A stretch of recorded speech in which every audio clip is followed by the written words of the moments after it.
And I know you've had a successful practice for quite some time, but I want to kind of backtrack a bit before I bring it up to current day. When you first started your practice in the early days, what did you do to get that first group of clients?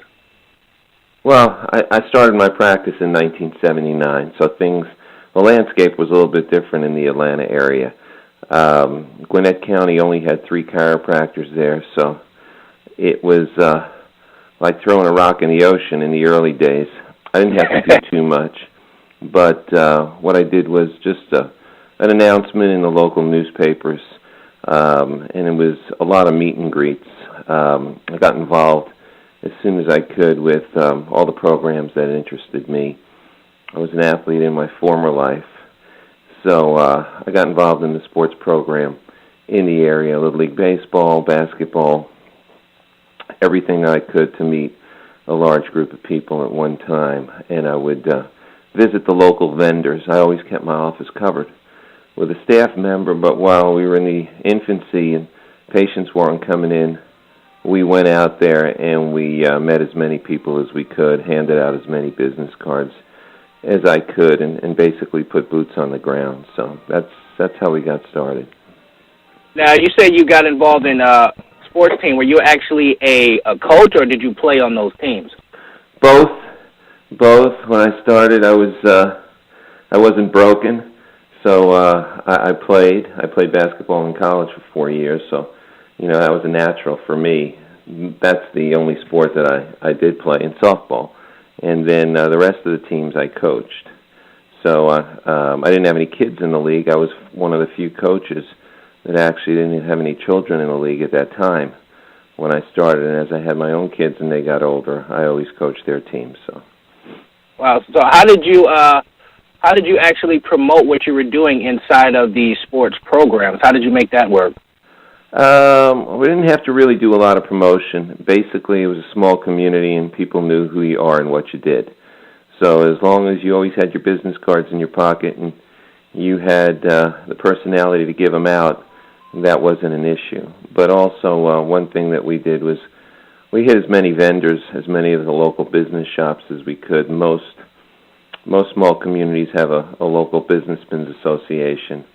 And that's always a good thing to join, because you just want to get out there and you want to meet as many people as you possibly can. Let them know who you are, let them know what you do. And, of course, nobody's going to come into a chiropractor unless they feel that they need one. So right. Many of those people, they don't need to be schooled, but they hold on to your business cards. We made refrigerator magnets up in the early days, so people like those. They put those up to show off their kids' schoolwork, and they might not always have your business card, but they usually have the magnet on the refrigerator for years. So whenever they felt that they needed you, it was a good opportunity for them to just go to the fridge and have your number. Right. So when you went into those local vendors, what was your pitch like? Did you say, "Hey, I'm the local chiropractor in the area. Would you mind if I put my materials in here?" Or what did you actually say to them? No, it was no materials. It was just, "Hey, how are you? It's nice to see you. My name is Steve Barnett. I just opened up a chiropractic office on Five Forks, Trickham, and Rockbridge Road. Here's my card. And if you ever need me, feel free to give me a call." So if I had 5 shirts that needed to be cleaned, I went to 5 different dry cleaners. Ah, to give smart. each dry cleaner 1 shirt. And this way I met 5 people. And nobody likes you nearly as much as when you spend money with them. Yeah, this is true. true. You're a customer. People usually like to do business with people that do business with them. So the next time they or their friend had a back problem, you would hope that they would give you a call. Wow, that's smart. So did you get a chance? Did you ever do any, official joint ventures or anything where you paid like referral fees or worked out a deal for people who referred you business, whether it be another business or centers of influence? No, not at all. We never did that. We never had to. We were fortunate enough to be in a good place at a good time. The community was growing, and we grew with it. Today, the landscape of the Atlanta area is a little bit different, but usually, most people find the harder they work, the luckier they get.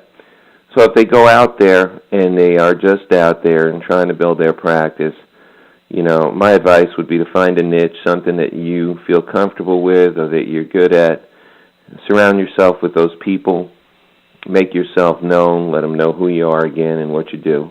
And when they need you, hopefully they'll remember you and come in for an appointment. And, our business is built by referrals.